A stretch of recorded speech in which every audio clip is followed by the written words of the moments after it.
Thank you. More coverage on this story now. A lot of parents struggle with what to tell their children when they hear these kinds of stories, how to teach them to not become victims. News Channel 5's Alex Sanz continues our team coverage tonight with insight from the mental health community. Alex. Some headlines, as hard as they are to hear, are starting points for parents for must-have conversations. I have 3 young kids, 12, 9, and 6. It's scary out there, and every day you hope and pray that nothing bad happens. Donnie Greenblatt, like so many others, heard the story, the accusations. So we turned to Dr. Elaine Rotenberg for insight. What does a parent do?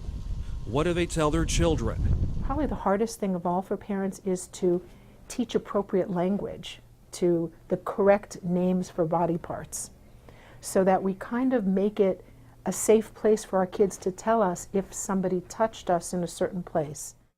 The thing that's concerning is what happens to create a space where kids are not comfortable coming forward early. And there's all kinds of reasons, and that's why our kids are such a vulnerable part of our population, because kids are wired to trust adults.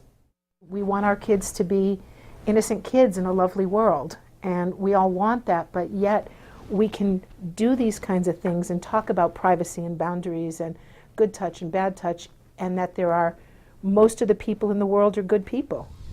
A message for parents. I think it's an important conversation to have, and it's a necessary conversation to have.